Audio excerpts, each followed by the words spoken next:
Bienvenue dans Oser la reconversion, le podcast numéro 1 sur la reconversion. Je suis Claire Virose, ancienne avocate d'affaires, j'ai tout plaqué pour réaliser mon rêve. Et ça a été la meilleure décision de ma vie. Si toi aussi tu as choisi une carrière par défaut ou pour faire plaisir à ton entourage, tu te demandes ce que tu fais encore dans ton job, découvre ici chaque lundi des invités qui te ressemblent et qui ont osé la reconversion dans tous les domaines. Ils nous racontent leur success story pour à ton tour oser la reconversion. Vous êtes à la recherche d'un nouveau cadre de vie ? La Nouvelle-Aquitaine, c'est un territoire plein de promesses, dynamique, de grands espaces naturels, des activités multiples, la convivialité, la gourmandise, la fête. Pour votre nouvel emploi, avez-vous pensé au métier du cuir et de la porcelaine ? Le 5 octobre, la Maison de la Nouvelle-Aquitaine organise une journée de job dating car la région est leader dans ces secteurs qui annoncent plusieurs milliers de recrutements dans les prochaines années. Le 5 octobre, vous pourrez rencontrer et échanger avec les plus grandes maisons, Hermès, J.M. Weston ou encore Antares pour le cuir, mais aussi Bernardo, Degrenne et Haviland pour la porcelaine. Que vous soyez un artisan chevronné, un passionné de la création ou simplement attiré par ces domaines pour une reconversion, la Nouvelle-Aquitaine vous offre l'opportunité de devenir son nouveau talent. On parle de tous les métiers en production ou bien comme cadre dans ces belles entreprises. Artisan, commercial, chef d'équipe ou encore gestionnaire de stock, venez présenter vos compétences à des recruteurs et décrocher peut-être le job de vos rêves. Et puis, vous pourrez également échanger avec des acteurs de la région, comme le département de la Dordogne, qui répondront à toutes vos questions sur la vie en Nouvelle-Aquitaine. Alors rendez-vous le 5 octobre de 10h à 20h à la Maison de la Nouvelle-Aquitaine, située au 21 rue des Pyramides à Paris. Retrouvez plus d'informations sur www.events.nouvelle-aquitaine.paris/cuir porcelaine. Je vous mets le lien dans la description de l'épisode. Aujourd'hui, j'accueille dans Oser la reconversion Cécilia. Après avoir été avocate pendant 9 ans en droit immobilier et droit de la famille, Cécilia est devenue pâtissière. Elle travaille aujourd'hui dans un coffee shop et fait notamment des cupcakes. Très bonne élève et poussée par sa mère pour atteindre une stabilité financière, Cécilia se dirige vers des études de droit. Car il ne faut pas que l'ascenseur social reste bloqué, selon ses mots. Cécilia devient alors avocate au barreau de Marseille en droit immobilier et droit de la famille et s'occupe notamment de divorce. Après 3 ans de collaboration et alors qu'elle est épanouie au sein de ce cabinet, le cabinet se délite. L'un des 2 associés part pour fonder un autre cabinet et emmène toute son équipe, sauf elle. Cécilia se sent abandonnée et vit cela comme une trahison. Elle apprend sa grossesse au même moment et se fait finalement virer à son retour de congé maternité. Parallèlement, Cécilia a toujours été passionnée de pâtisserie. Alors, après 9 ans de barreau, elle décide de tout plaquer pour passer le CAP pâtisserie. Cécilia travaille aujourd'hui au sein du coffee shop Emily and the Cool Kids et réalise des cupcakes, muffins. Alors avec Cécilia, on a parlé de l'ascenseur social, comment conjuguer vie de maman et carrière d'avocate, la peur du jugement, comment son hobby est finalement devenu sa carrière, sa descente aux enfers tant financière qu'émotionnelle, mais surtout à quel point il faut savoir s'écouter. Vous allez voir, Cécilia nous livre un témoignage très émouvant, mais je ne vous en dis pas plus et laisse place à ma conversation avec Cécilia. Bonjour Cécilia, bienvenue dans Oser la reconversion, je suis ravie de t'accueillir. Bonjour, je suis ravie d'être là. Est-ce que tu peux te présenter ? Alors, je m'appelle Cécilia et je suis pâtissière. Alors, ça n'avait rien à voir avec ce que tu faisais avant. D'ailleurs, on peut aussi te suivre sur Instagram sous le pseudo Cécilia ramène sa fraise. C'est comme ça que j'ai découvert ton profil. Et tu faisais pas du tout la même chose avant. Est-ce que tu peux nous raconter tes études et ton premier métier ? Oui, tout à fait. Donc, j'ai fait des études de droit. Donc, j'ai fait un bac économique et social que j'ai passé en 2005. Donc, ça a commencé à faire pas mal de temps. Et tout de suite, j'ai fait une licence en droit, un master en droit des affaires. Et ensuite, j'ai décidé de préparer le concours pour rentrer à l'école des avocats. Donc, je l'ai passé, je crois, en 2011, quelque chose comme ça. Et je suis devenue avocate en janvier 2013. J'ai prêté serment au barreau de Marseille, donc à la cour d'appel d'Aix-en-Provence. Et quelle était ta spécialité ? Tu étais en droit des affaires ? Alors, j'ai fait droit des affaires, mais finalement, je me suis pas du tout tournée vers le droit des affaires parce que je me suis rendu compte au fil de mes stages que c'était pas vraiment mon truc. Et en fait, ça s'est fait vraiment en fonction de mon stage cabinet. Et ensuite, j'ai atterri en fait pour ma première collaboration dans un cabinet qui faisait du droit immobilier. Donc, j'ai commencé par ça. Et ça m'a bien plu parce que j'aimais bien les audiences. J'ai trouvé que c'était assez varié, assez intéressant, assez technique. Et donc, j'ai vraiment fait pas mal de droit immobilier. Et puis, en parallèle, j'ai construit ma clientèle en droit de la famille aussi. Donc, j'ai fini par faire les deux, en fait. Je faisais de l'IMO d'un côté et du droit de la famille de l'autre. Donc, pas mal de divorces, séparations, les classiques problématiques de garde, etc. Et voilà. Et comment tu avais décidé de faire du droit? Est-ce que c'était tes parents qui t'ont poussé? Oui. La question piège. Alors, très clairement, moi, quand j'étais au lycée, j'avais absolument aucune idée de ce que je voulais faire. Vraiment, j'étais paumée. J'étais plutôt une bonne élève. J'étais même une très bonne élève en terminale. Et j'ai adoré mon année de terminale.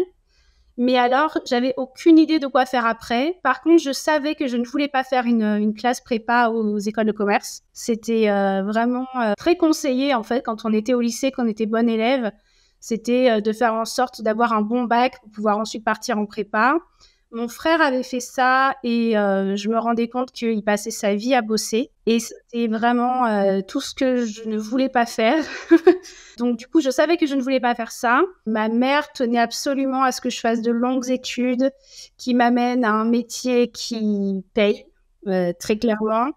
Elle voulait absolument que j'ai une sécurité financière. C'est quelque chose qui l'inquiétait pas mal. Et je me suis dit, ben, pourquoi pas droit, finalement, ça peut être intéressant. Donc, je suis partie en droit comme ça. Et parce que c'était pour tes parents un peu l'ascension sociale, c'était quoi leur motivation?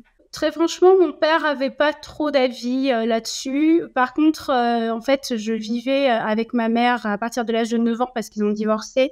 Donc, c'était surtout elle qui me guidait, en fait, dans mon parcours. Et oui, c'était très important pour elle qu'il y ait une ascension sociale. Elle me parlait beaucoup de l'ascenseur social. Elle me disait vraiment, il faut surtout pas que l'ascenseur social reste bloqué. Donc, c'était important pour elle que je fasse mieux qu'elle, entre guillemets.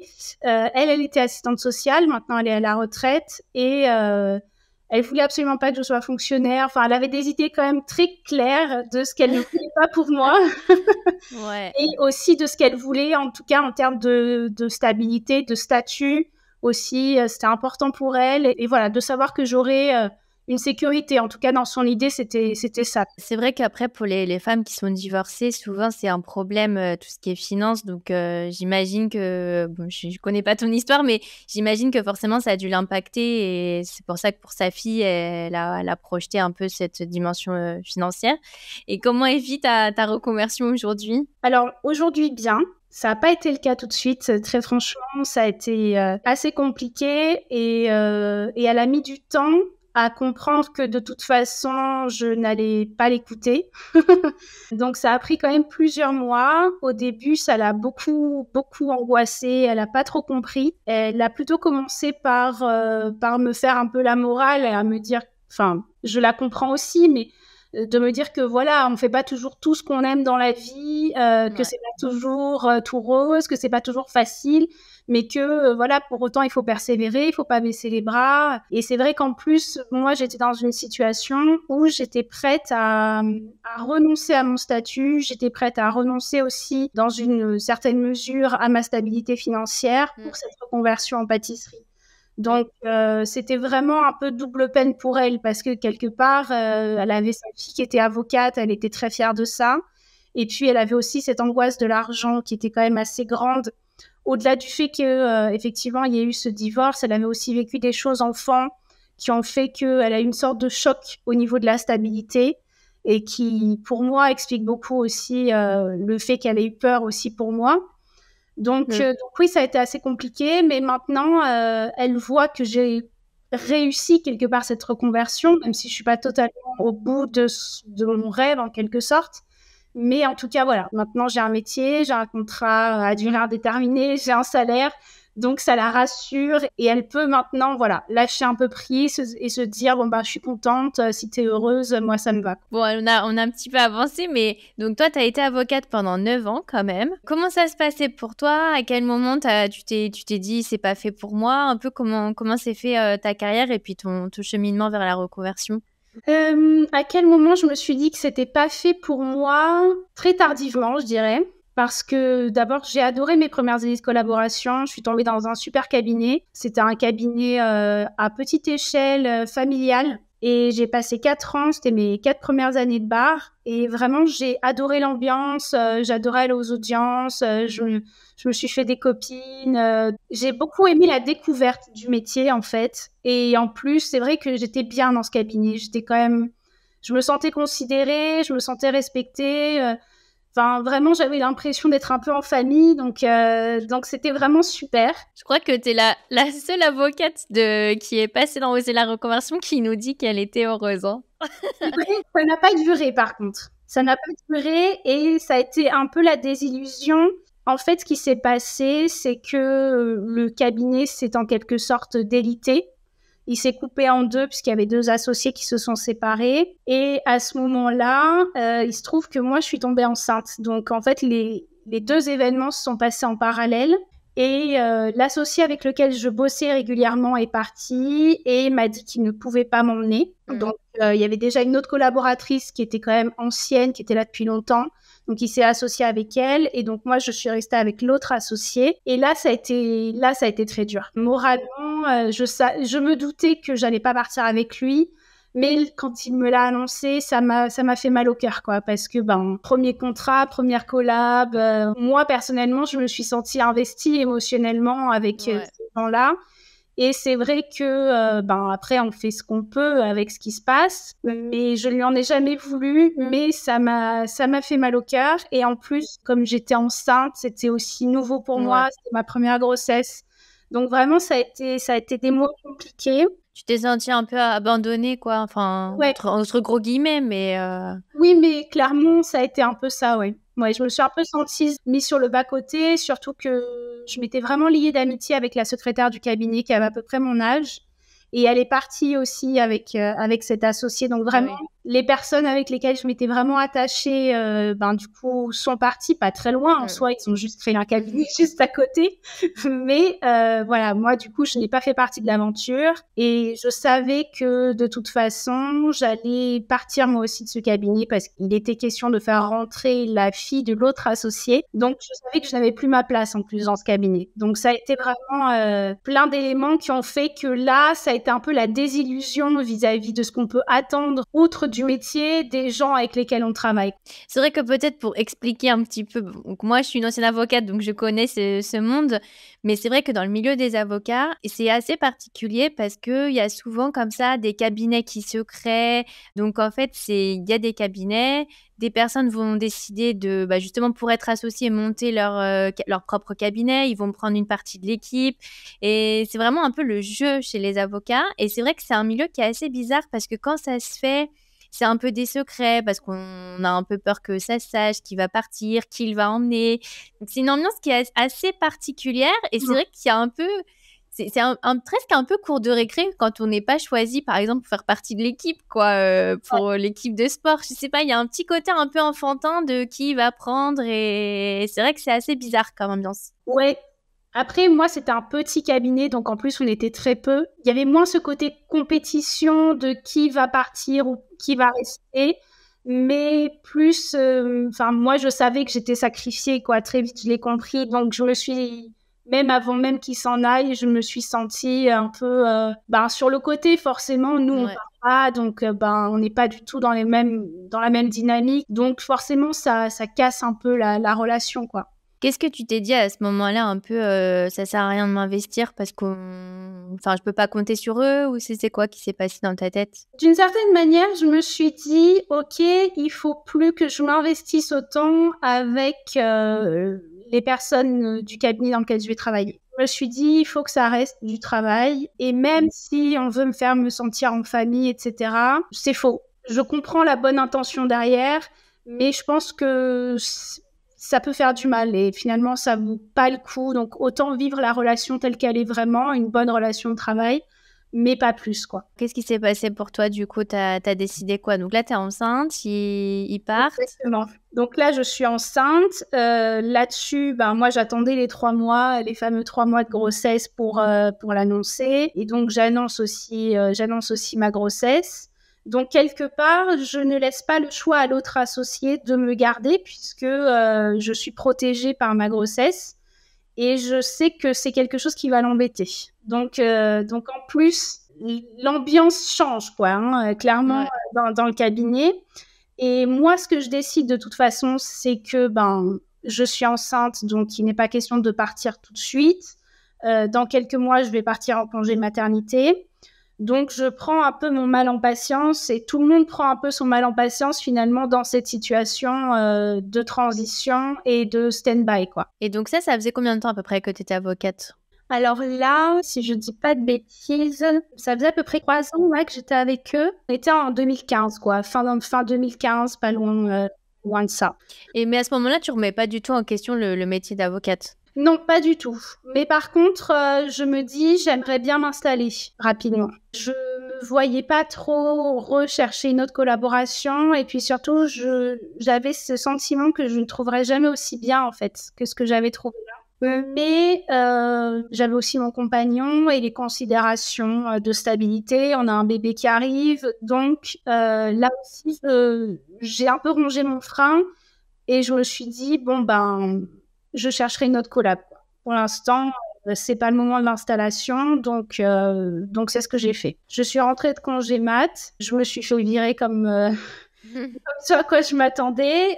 J'ai fini la période de protection et je suis partie en trouvant une collaboration, cette fois dans un gros cabinet, pour faire du droit de la famille. Ok.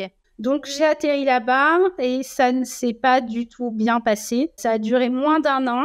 Je me suis pas du tout entendue avec l'associée avec laquelle je travaillais. Et en plus, voilà, j'avais un petit à aller chercher à la crèche le soir. Donc, je partais un peu plus tôt que les autres. Et puis, j'étais crevée parce qu'il ne dormait pas. Donc, en plus, du coup, j'avais tendance à faire quelques erreurs dans les assignations, etc. Et la communication avec l'associé était très mauvaise. Donc vraiment mauvaise ambiance, mauvais bail, je me sentais très mal. Et j'ai fini par lui dire qu'on allait s'arrêter là et qu'il valait mieux qu'elle me donne mon préavis. Et donc moins d'1 an dans ce gros cabinet. Et là, je me suis dit, j'arrête la collaboration. Et tu t'es installée à ce moment-là? Je me suis installée à ce moment-là. Je me voyais pas du tout rechercher encore une nouvelle collaboration, rebosser avec un associé, pas savoir comment ça allait se passer, etc. J'avais vraiment... En plus, elle m'avait reproché du coup de recevoir mes clients au cabinet, sachant que, oui, moi en 4 ans, j'avais eu le temps quand même et l'opportunité de développer une petite clientèle et c'était mon but. Et ça ne plaisait pas du tout au cabinet que j'ai déjà une clientèle. Donc ça a été aussi... Ça avait partie des éléments qui ont fait que la collaboration ne pouvait pas durer dans ces conditions. Surtout qu'elle me demandait du coup de recevoir mes clients en dehors des heures de collaboration. Donc on sait que c'est interdit. J'ai le droit de recevoir mes clients pendant la collab. Donc voilà, c'est une problématique qui se retrouve beaucoup dans les cabinets. Et donc je me suis installée avec cette petite clientèle. Je me suis mise à mon compte. J'ai trouvé un local qui était pas trop cher, un peu plus haut dans la rue, un peu plus loin du tribunal, mais bon, quand même bien situé. Et donc, ça a été quand même un soulagement pour moi de me dire, OK, maintenant, je vais pouvoir bosser que pour moi et m'organiser, etc. Donc, j'ai toujours pas décidé de quitter la profession à ce moment-là. Mais c'est courageux quand même parce que quand on a comme ça un bébé, on a quand même essuyé un peu de collab où on est quand même un peu sur notre faim. Ouais. C'est quand même dur de dire bon allez je m'installe toute seule et puis il y a que moi pour faire le chiffre quoi. Et je trouve que c'est courageux comme décision. Et comment ça s'est passé pour toi? En soi plutôt bien parce que je me suis rendu compte que finalement j'avais mon site internet, je faisais en sorte d'être quand même visible sur Google, etc.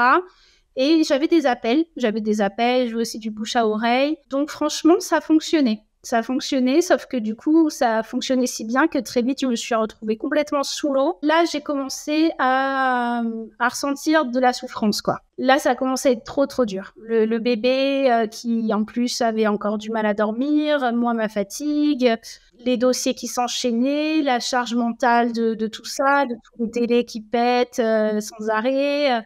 Et ça se rajoute, en fait, tous les dysfonctionnements qu'on peut connaître quand on est avocat, quand on fait du judiciaire.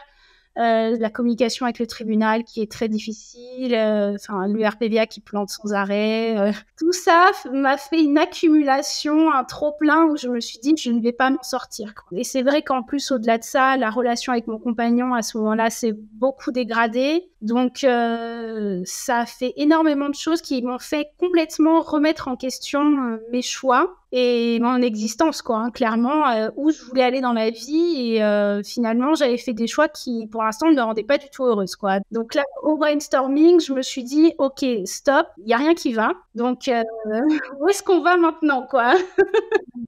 Et il y a eu un élément déclencheur comme ça où tu t'es dit, bon, là, ça va plus du tout. Parce que, bon, c'est qu'en général, bon, ça va pas, mais on se contient, quoi, parce qu'on continue. Bon, on sait très bien au fond de soi que ça va pas trop. Je pense qu'il y a eu des événements au cabinet. Malgré le fait que je travaillais à mon compte, j'étais quand même dans un cabinet où il y avait plusieurs avocats qui bossaient à leur compte. Et puis, je me suis à nouveau liée d'amitié d'une consoeur. Et à nouveau, j'ai eu le sentiment que ça s'était retourné contre moi. Et du coup, encore une fois, c'est vraiment la relation au confrère qui m'a fait me dire, finalement, dans ce métier-là, je ne trouve pas suffisamment de sources de satisfaction et j'en viens à des conflits énormes parce que émotionnellement je tiens plus, quoi. C'est-à-dire que vraiment le vase est plein à ras-bord et il ne cesse de déborder. Et puis en plus c'est vrai que ma situation personnelle était il y avait beaucoup de souffrance, quoi. À ce moment-là, ça fait déjà pratiquement depuis la naissance de mon fils où la relation avec mon compagnon était de plus en plus compliquée. Enfin, moi, j'ai vraiment vécu ce dont on parle en termes de charge mentale, etc. Parce que je gérais tout, quoi. Est-ce que tu penses qu'après, c'est possible, moi, je me demande, hein, d'être maman et avocate? Honnêtement, je sais pas. Il y en a, mais moi, je me demande vraiment comment elles font, quoi. Je pense que ça dépend de ce qu'on veut en termes de relation avec ses enfants aussi, ouais, et de ce qu'on est prête à sacrifier, quoi. J'ai vraiment l'impression qu'il s'agit de ça, finalement. Et moi, j'étais pas prête à ne plus voir mon fils. Et c'est vrai que quand j'ai commencé à faire des nocturnes au cabinet, que je passais la nuit pour essayer d'éponger les petites choses, les petits courriers qui étaient pas partis, où là, je me suis dit, c'est pas possible, quoi. Tu rentres même pas à la maison, tu vas pas ne pas voir grandir ton bébé, quoi. C'est pas envisageable. Donc, est-ce que c'est possible? Oui, c'est possible. Il y en a plein qui le font et qui trouvent un équilibre, hein. Moi, j'ai toujours des copines qui sont toujours avocates et qui sont très heureuses d'être avocates et qui ont aussi des enfants. Mais ça dépend comment on le vit, finalement. Je pense que chacun s'aligne un petit peu avec ses ressentis et ses besoins. Moi, c'est vrai que j'avais besoin de voir mes enfants. Et donc, toi, tu as pris la décision, après ton deuxième enfant, d'oser la reconversion. Ouais. Est-ce que tu peux nous raconter comment ça s'est passé à ce moment-là? Alors du coup, c'était vraiment pendant la grossesse de ma fille. Du coup, comme j'étais à mon compte, j'ai continué à bosser pratiquement tout le temps. L'agence immobilière de mon compagnon était juste à côté de chez moi. Donc ce qui est pratique, c'est que j'ai pu m'installer à 2 pas. Quand j'avais mon gros ventre, au moins, j'allais pas trop loin. Et j'ai installé mon ordi, mes dossiers, enfin vraiment petit déménagement. Et je me disais, c'est absurde, quoi. Vraiment, en plus, moi, j'ai des grossesses qui sont horribles. Enfin, j'ai mal partout, tout le temps. J'ai eu des nausées, des vomissements jusqu'à 4-5 mois. J'étais au bout du rouleau, quoi. Physiquement, du coup, psychologiquement aussi, parce que là, je faisais un métier qui était plus une charge qu'autre chose, qui m'épanouissait plus du tout. J'en avais marre. J'en avais marre des dossiers, j'en avais marre de la paperasse, j'en avais marre des audiences, j'en avais marre de répondre aux clients. Donc là, à ce moment-là, je me suis dit, c'est terminé, en fait, je vais arrêter. Je vais faire ce que j'aime, c'est-à-dire faire de la pâtisserie, parce que je n'ai plus le temps de faire de la pâtisserie. Et en fait, j'ai envie de passer mes journées à faire quelque chose que j'aime, quoi. Donc vraiment, ça a été un peu évident, même si je l'ai évité pendant des années. Je pense que là, vraiment, j'ai atteint le point de non-retour où je me suis dit, ça rime à rien, en fait. Donc stop, j'arrête. Et puis, de toute façon, je gagnais plus beaucoup ma vie parce que quand je me suis installée, il faut le temps de faire suffisamment de clientèle, d'avoir suffisamment de volume, etc. Mes revenus avaient beaucoup baissé. Je m'en contentais, même si c'était très stressant. Je savais que ce serait temporaire et que c'était une phase. Mais en même temps, je me voyais plus patienter et vraiment, il y avait plus rien dans le métier qui me raccrochait. Donc, à ce moment-là, ouais, j'étais en fin de grossesse. J'ai commencé à prospecter pour me reconvertir dans la pâtisserie. Oui, finalement, en fait, ta motivation de stabilité financière initiale, elle n'était pas remplie. Non, et puis c'était pas une motivation profonde pour moi en fait. C'était plus la motivation de ma mère que j'essayais de satisfaire tant bien que mal. Et je l'ai fait quand j'étais en collaboration. C'était vraiment pas un souci. Franchement, je gagnais bien ma vie, j'étais à l'aise. Moi, j'ai jamais eu un gros train de vie, j'ai jamais eu des prétentions financières énormes. Enfin, l'argent en tant que tel n'a jamais été une motivation au-delà de je veux pouvoir vivre normalement. Donc, c'était pas du tout une motivation suffisante, quoi, pour me faire rester, en tout cas. Et donc, tu as toujours fait de la pâtisserie pour le plaisir, le week-end. Raconte-nous un peu d'où ça te vient. Alors, j'ai toujours aimé faire des gâteaux depuis petite. C'est un truc que j'aime faire. Après, je l'ai jamais vraiment développé parce que pour moi, c'était comme la musique, c'était un hobby, quoi. C'était un truc comme ça de temps en temps pour se faire plaisir. Par contre, j'ai vraiment découvert la pâtisserie fine en 2012, un truc comme ça. Et ça m'a tout de suite passionnée, en fait. Quand j'ai découvert ce qu'on pouvait faire comme gâteau, le côté très détaillé, très minutieux, très méticuleux, et puis des designs que moi, absolument fou. Je pensais pas qu'on pouvait faire ça. Et tout de suite, ça m'a fascinée et je me suis dit, je veux arriver à faire ça. Et donc, j'ai commencé à faire des recettes très difficiles en ayant un niveau très basique en pâtisserie. Donc, je me suis pris des claques monumentales. J'ai pris aussi quelques crises de nerfs, mais tout de suite, ça m'a accroché et ça m'a happé, quoi. Et donc, je l'ai fait tant que j'avais pas mon fils. Je me suis vraiment mise à la pâtisserie. En plus, ce qui est cool, c'est que j'avais une cuisine toute équipée, etc. Donc, j'avais vraiment l'environnement pour. Je me suis acheté un robot que j'ai toujours d'ailleurs, un Kenwood Canix. Vraiment le basique, mais quand même fonctionnel et quand même puissant pour faire des choses sympas. Et j'ai commencé avec ça et vraiment, j'ai adoré ça, quoi. Et donc, quand t'es avocate, là, t'en peux plus, t'es au bout du rouleau, comme tu dis. Donc, tu lâches tout et tu te mets à pâtisser. Qu'est-ce qui se passe? Comment on passe de, voilà, j'en peux plus, qu'est-ce que tu fais le lendemain? Enfin, comment ça s'est passé un peu l'enchaînement des événements? Alors, très concrètement, j'ai appelé le lycée hôtelier pour savoir quelles étaient les formations possibles. J'ai très vite compris que c'était beaucoup trop cher à financer toute seule. Et donc, je me suis tournée vers le fonds qu'on a avec le FIFPL. On a un fonds de conversion qui est plafonné à 2 000 € pour pouvoir se reconvertir. Et en fait, il se trouve que les formations à distance, en général, c'est ce que ça coûte. Attends, parce qu'il y a un CPF pour les avocats? Ouais, tout à fait. Ça s'appelle comment? Le FIFPL. Alors, il n'y a pas que le fonds de conversion. En fait, c'est ce qui finance les formations continues. Et donc, tous les avocats ou faut un minimum d'ancienneté? Il y a peut-être un minimum d'ancienneté à remplir. Je crois pas qu'il soit très, très élevé, mais en tout cas, ouais, il y a un fonds de conversion. Alors moi, à mon époque, il était plafonné à 2 000 €. Je sais pas ce qu'il en est aujourd'hui, mais on peut tout à fait le demander. Il faut juste justifier de la formation qu'on veut faire. C'est ce qui permet de débloquer les fonds, en fait. C'est incroyable parce qu'on a beaucoup d'auditeurs qui sont avocats et qui me contactent en disant j'ai envie de faire un bilan de compétences, mais j'ai pas les fonds, j'ai pas le CPF. J'ai aucune idée que ça existait. Alors après, voilà, ça reste un montant. Il y a des formations qui sont vraiment très chères, donc ça reste 2 000 €. Parfois, c'est pas suffisant, mais en tout cas, franchement, ça peut aider. Un début, ouais, ça peut te lancer. Complètement. Et donc, c'est ce que j'ai fait, en fait. Du coup, j'ai pris attache avec YouSchool, qui est une des formations à distance pour passer le CAP en candidat libre. Et j'ai financé la formation. On est en 2020. Je crois que ma fille, à ce moment-là, est déjà née. Et là, on va rentrer en confinement, en fait. Vraiment, le début de la pandémie...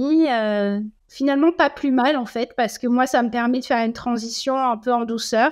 Donc, je traite les dossiers de la maison.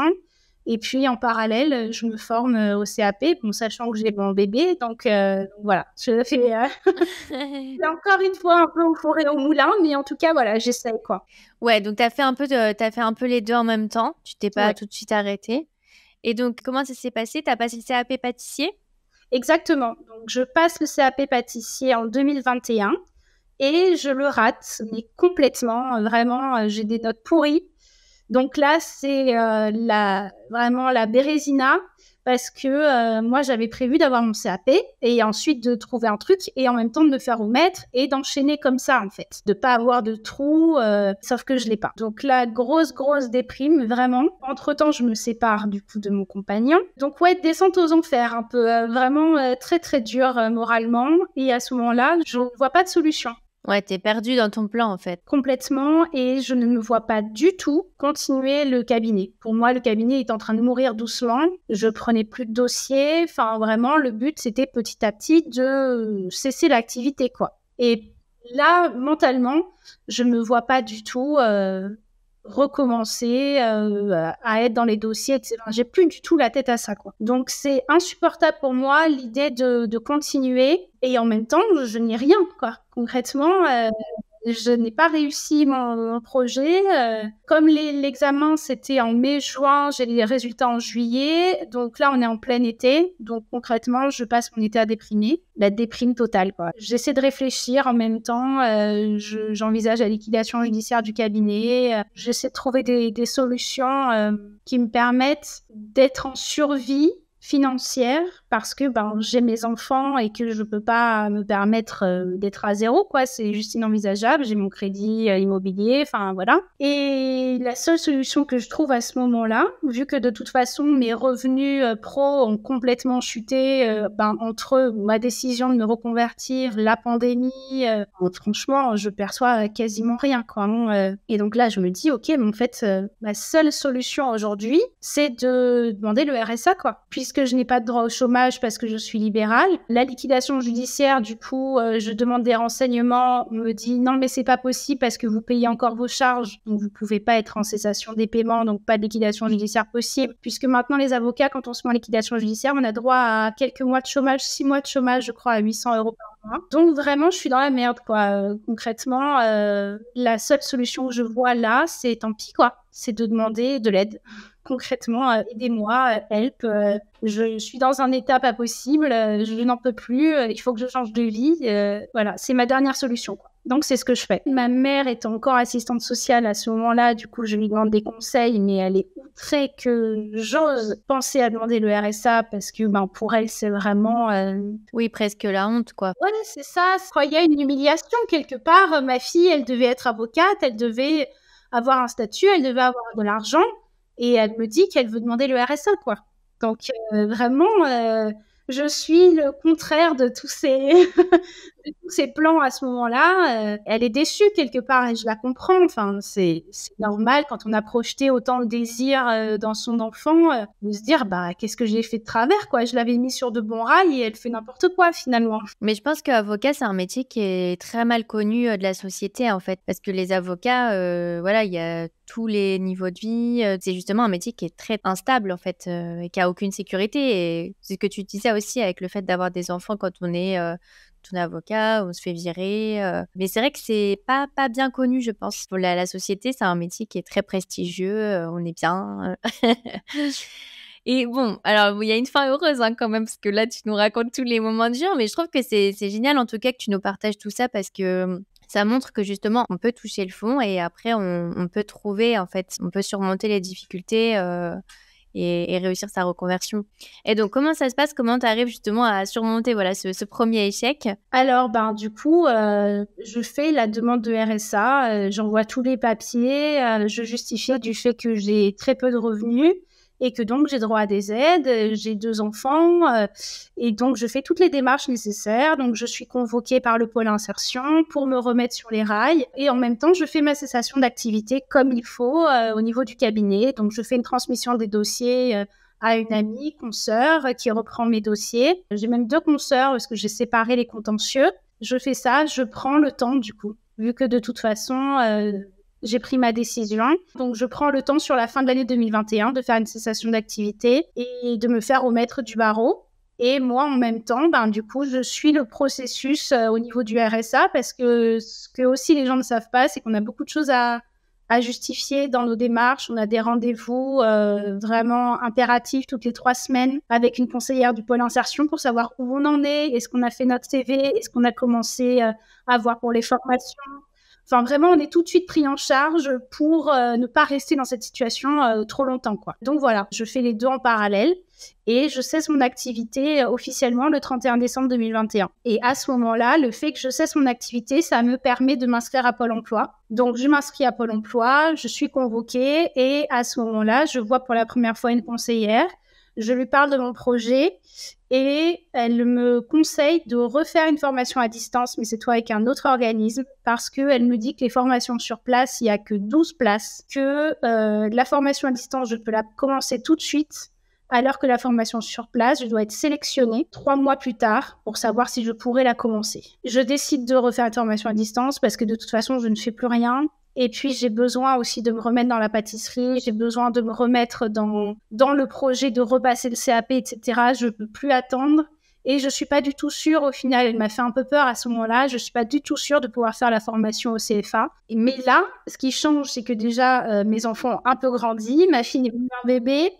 Et j'ai tout mon temps, quoi. Donc là, je m'y consacre complètement. Je fais des entraînements tout le temps. Je regarde toutes les vidéos. Je multiplie les supports pour savoir exactement quelles sont les exigences. Enfin, vraiment, je fais ça extrêmement sérieusement parce que je ne peux pas me permettre d'essuyer un deuxième échec. Donc l'enjeu est grand à ce moment-là pour moi et c'est ce que je fais et je le repasse. Du coup, je l'ai repassé cette année-là. Et donc ça s'est bien passé cette fois?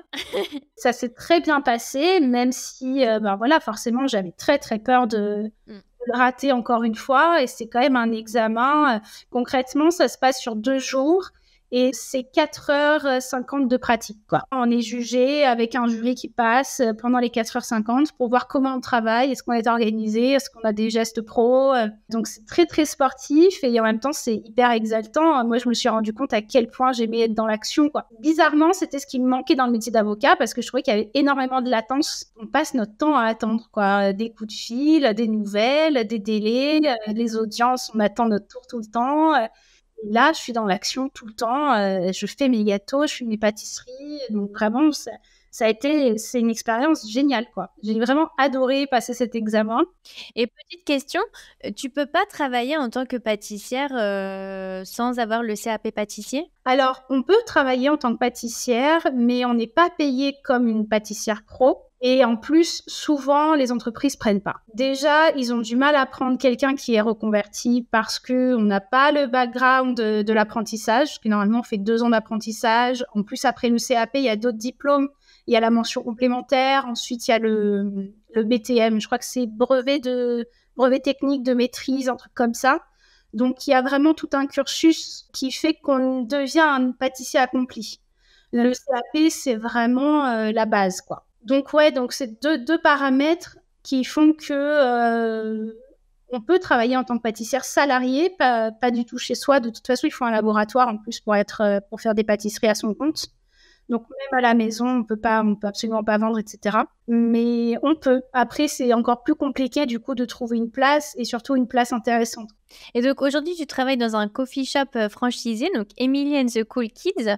Ouais, alors, est-ce que tu peux nous raconter? Donc, tu as trouvé tout de suite après ton CAP. Comment ça s'est passé? Tu es heureuse aujourd'hui? Alors, je suis très heureuse aujourd'hui. Donc, dès que j'ai mon CAP début juillet, j'entame des démarches de recherche d'emploi tout de suite parce que de toute façon, j'ai pas du tout envie d'attendre et j'ai besoin de trouver un job très rapidement. En fait, ça s'est fait très très vite parce que j'avais déjà vu cette annonce, je crois plusieurs semaines auparavant. Et là, je la revois et ça a l'air d'être assez dynamique. Et en même temps, je trouve que ça correspond très bien à mon profil pour une première expérience parce que c'est des pâtisseries qui sont assez simples et en même temps, c'est un poste individuel. Donc, ça veut dire que je me dis, OK, je vais pouvoir vraiment apprendre à être autonome, à être organisée. Et en même temps, la production en tant que telle n'est pas trop complexe. Donc, du coup, je postule et je passe l'entretien et il me dit concrètement qu'on est 3 candidats entre lesquels il hésite. On est 3 candidats à avoir fait un essai et puis finalement, il me rappelle et il me dit que mon profil correspond au poste et que donc, si je veux, je commence fin août, quoi. Et tu fais quoi comme type de pâtisserie? Alors, c'est plutôt américain, en fait. Ouais. Cake, cookies, muffins, c'est très orienté États-Unis. Voilà, après c'est Kinder, Nutella.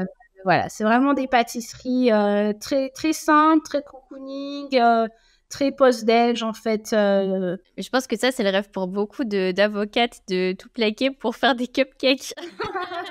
Et toi, t'aimerais pas justement ouvrir ton propre coffee shop? Pourquoi pas, mais pas tout de suite en tout cas. Là, je sais que je veux continuer à me former, je continue à apprendre. J'envisage aussi potentiellement de passer la mention complémentaire, donc le diplôme au-dessus, dans, je sais pas, 1, 2, 3 ans. Je verrai un petit peu. Là, je me laisse un peu porter. Mais là, surtout, je voulais vraiment retrouver une stabilité. C'était la priorité. Après, oui, moi, j'ai plein d'idées, quoi. Coffee shop, une pâtisserie boutique. Franchement, je me laisse porter, quoi. Mais oui, clairement, c'est un truc qui pourrait être sympa, ouais. Et donc aujourd'hui, tu as un CDI, hein, tu disais. Et comment ça se passe? C'est plutôt bien rémunéré? Enfin, si tu peux donner une fourchette de est-ce que c'est possible de se reconvertir et d'être comme ça pâtissière pour un coffee shop? Comment ça se passe un peu les horaires? Alors, concrètement, est-ce que c'est bien rémunéré? Non. Là, en tout cas, sur ce poste, c'est le SMIC, hein. Très clairement, je repars de la base, quoi, hein. Voilà. Donc, faut être prêt à ça. Moi, personnellement, c'est pas quelque chose qui me dérange. Je gère mon budget. J'ai pas, voilà, comme je t'ai dit, j'ai pas un gros train de vie, j'ai pas de gros besoins. Donc là, je redémarre au SMIC. Mais ce qui est bien quand on est pâtissier et qu'on engrange de l'expérience, c'est qu'assez rapidement, en 2-3 ans, on peut trouver des postes qui payent mieux que ça. On peut trouver à 2000 € net par mois et plus. Si en plus on passe des diplômes supérieurs, on devient vraiment qualifié. Et à ce moment-là, on est sur des salaires intéressants. Après, au niveau des horaires, alors moi, concrètement, je fais 6h30, 14h30. Je me lève le matin à 5h du matin. Et encore, c'est plutôt tard pour le métier. J'ai connu des postes où c'était plutôt, on commence à 5h et donc on se lève plutôt à 4h, voire plus. Mais après, c'est plus quand on est tourrier, c'est-à-dire qu'on fait les viennoiseries qui ont besoin de pousser le matin, etc. Il peut y avoir des horaires encore plus matinaux que ça. Moi, personnellement, mon minimum vital, c'est commencer à 5h. Je ne me vois pas du tout commencer à 4h du matin parce qu'après, je trouve que le décalage est vraiment trop grand. Après, il y a des postes aussi qui se font sur la journée. Quand il y a des grosses équipes, des grosses boutiques, il peut y avoir aussi des horaires vraiment de bureau ou des horaires d'après-midi où on finit plutôt le soir. Donc, c'est assez variable. Moi, j'aime bien ce rythme-là de commencer très tôt le matin et de finir tôt l'après-midi parce que déjà, ça ne me dérange pas finalement de me lever très tôt. Au début, j'avais peur et puis finalement, on s'y fait. En tout cas, moi, je m'y suis faite. Et puis, ce que j'aime, c'est de finir alors que tout le monde est encore en train de bosser. Ouais. C'est-à-dire que vraiment, j'ai ce sentiment de me dire, c'est super parce qu'il est 14h30 et là, je vais pouvoir faire autre chose en fait. Je vais pouvoir rentrer, je vais pouvoir me reposer, je vais pouvoir, pourquoi pas, faire un gâteau qui est en attente chez moi. Parce que moi, je continue quand même à faire de la pâtisserie vraiment pour moi, celle qui me parle, qui vraiment me plaît, quoi. Donc, en plus, je peux récupérer mes enfants à l'école à 17h, 17h30. Donc, vraiment, c'est ça, je trouve ça génial. J'ai le temps et en plus, j'ai la paix, c'est-à-dire que je suis complètement sereine, quoi. J'ai pas de trucs sur le feu, j'ai pas de clients qui m'appellent, de mails. Je suis complètement tranquille, donc je peux vraiment profiter de mon temps avec eux. Donc, ça, pareil, c'est super chouette. Bah, les horaires fixes, ça n'a pas de prix. Ah ouais, vraiment, mais on ne se rend pas compte parce que moi, j'avais cet idéal de l'avocate libre qui s'organise comme elle veut, qui est indépendante. Mais finalement, on s'organise jamais comme on veut. Non. Puis surtout, en fait, quand on est indépendant, on est tout le temps dans le travail, quoi. Moi, j'étais tout le temps dans le travail. Et j'ai pensé tout le temps, même quand j'y étais pas, même quand j'étais en vacances. Il y a toujours des choses à gérer, quoi. Et comment a réagi, donc on a déjà un peu parlé de ta maman, mais comment a réagi ton entourage, un peu tes collègues, comment tu leur as annoncé et puis comment ça a été perçu? Ça a été super bien reçu. Tout le monde m'a dit, c'est génial, c'est hyper courageux, franchement, t'as tellement raison. Et puis, j'ai eu beaucoup aussi de copines qui m'ont dit, moi aussi, j'en peux plus, quoi. Je sais pas ce que je veux faire, je sais pas quoi faire, je sais pas comment. Donc, je sais que j'ai des copines qui sont encore là-dedans, un petit peu en latence, en souffrance. Voilà, je le fais parce que c'est ce que je sais faire. J'ai fait des études pour ça. C'est pas hyper épanouissant, c'est pas tout à fait satisfaisant, mais en même temps, je sais pas comment je pourrais faire autre chose, je sais pas quoi faire d'autre. Donc, j'ai pas mal de retours aussi comme ça, quoi. Qu'est-ce que tu dirais aux personnes qui ont peur, tu vois, de se retrouver justement dans une situation un peu dure financière comme tu as pu l'être ou tu vois, de cet entre-deux un peu dur, en fait. Qu'est-ce que tu leur dirais, toi? Alors après, c'est difficile parce que ma configuration, c'était ma configuration à moi. Mais en tout cas, ce que je sais, c'est que il faut vraiment suivre son ressenti, quoi. Je pense qu'il faut vraiment s'écouter et se faire confiance aussi. Il y a des alternatives, il y a des possibilités. Et puis, il faut pas avoir peur du jugement aussi, parce que je pense qu'il y a aussi beaucoup ça. On a un peu peur de qu'est-ce que vont penser les autres, du fait que je retombe. Et moi, ça a été une vraie interrogation. Franchement, j'avais peur aussi d'être jugée. Je me suis souvent demandé, mais qu'est-ce que peuvent bien en penser les autres, avoir fait tout ça finalement pour se retrouver là. Et puis, en même temps, je me disais, mais moi, je sais pourquoi je le fais, quoi. Donc, ouais, se faire confiance, savoir que financièrement, il y a des possibilités. Et puis, si l'argent n'est pas une priorité, eh ben, il faut accepter de faire ce compromis-là. Il faut pas avoir peur de le faire. Parce que, oui, c'est sûr que c'est pas facile, parce que ça demande de gérer le budget au plus serré. Mais c'est possible. On se débrouille, on achète d'occasion, on revend des trucs. C'est la débrouille, mais ça existe, quoi. C'est envisageable et on peut s'en passer temporairement. Voilà, il n'y a pas mort d'homme. Et ça ne veut pas dire que c'est fichu, quoi. Ça veut juste dire qu'on a besoin de ce temps-là et que petit à petit, on va retrouver une stabilité. Donc, ouais, je pense qu'il faut s'écouter beaucoup. Moi, on ne m'a pas assez dit. On m'a beaucoup dit, mais non, tu vas pas faire comme ci, comme ça, tu te rends compte. Enfin, voilà, on a beaucoup communiqué de peur. Et ouais, il faut se faire confiance. Je pense vraiment que c'est le meilleur conseil que je donnerais, c'est celui-là, s'écouter, se faire confiance, savoir pourquoi on fait les choses et y aller. Et qu'est-ce que tu ferais différemment si tu devais refaire un peu ton parcours jusque-là? Ah ben, c'est toujours facile à dire, mais moi, je sais que faire des gâteaux, finalement, ça a toujours été génial pour moi. Et je me souviendrai toujours quand j'ai visité le lycée hôtelier, quand j'étais en 6e, j'étais fascinée par l'idée qu'on puisse passer ses journées à faire de la pâtisserie et pas à être assis à une table à apprendre. Et ouais, si je devais recommencer, je pense que c'est ce que je ferais. Maintenant, c'est facile à dire, surtout que quand on est gamin et qu'en plus on a des bons résultats scolaires, etc., on n'envisage pas du tout un apprentissage, on va pas se mentir. C'est pas le cursus, voilà, nos parents ils nous disent pas « Ah bah t'adores faire des gâteaux, tu devrais être pâtissier ». Non, bah c'est super, t'adores faire des gâteaux, tu feras des gâteaux en loisir, quoi. Mais c'est ça aussi, je pense, et avec mes enfants, c'est ce que j'ai envie de faire, c'est de les regarder vivre et de voir vers quoi ils vont naturellement. Ouais, de les laisser s'épanouir dans quelque chose, que ce soit manuel ou intellectuel. Enfin, franchement, finalement, il n'y a pas de différence. C'est vraiment s'aligner, quoi. Moi, j'aurais aimé m'aligner plus. Mais c'est rigolo parce que dès que tu parles de pâtisserie, tes yeux qui s'éclairent. Ouais. J'ai mis énormément de temps à me rendre compte, en fait, parce que j'étais dans cet objectif-là très fort, et alors qu'en fait, il y avait des choses qui m'animaient, qui étaient là, quoi, et j'ai eu du mal à les voir. Ouais, tu faisais plus en fonction des autres qu'en fonction de toi. Ouais, complètement.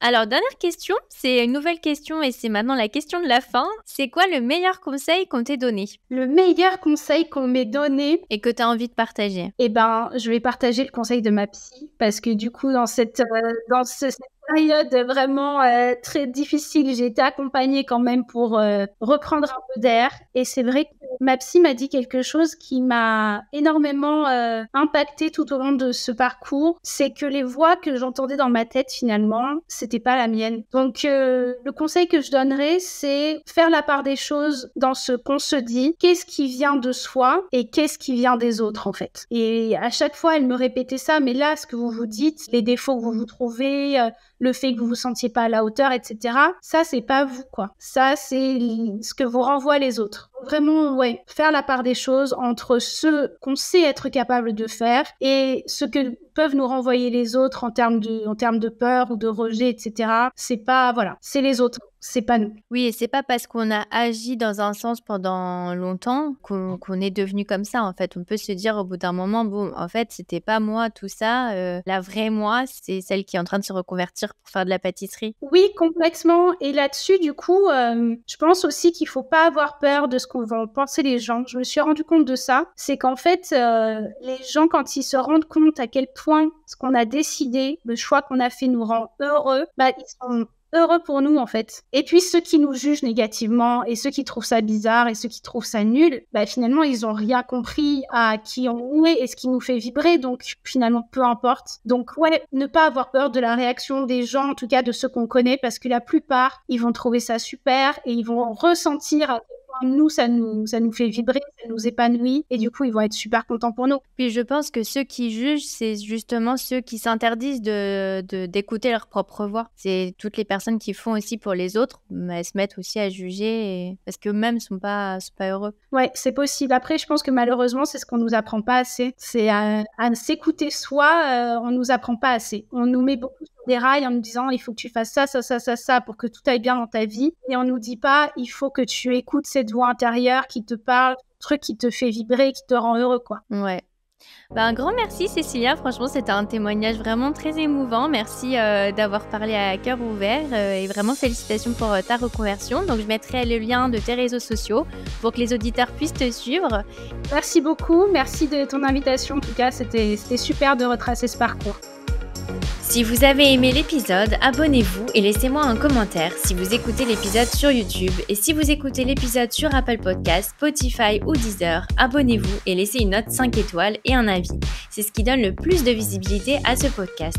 N'hésitez pas à en parler autour de vous et à partager l'épisode sur les réseaux sociaux pour aider un plus grand nombre à oser la reconversion. Si vous souhaitez suivre les dernières actualités du podcast, rendez-vous sur notre compte Instagram @oserlareconversion et pour prolonger la discussion, rendez-vous sur notre groupe Facebook dédié aux auditeurs. Ensuite, si vous cherchez toutes les notes avec les références, allez dans le détail du podcast. Si vous souhaitez devenir annonceur, me proposer un invité ou me poser des questions, je serai ravie d'y répondre par mail à l'adresse partenariat@oserlareconversion.com.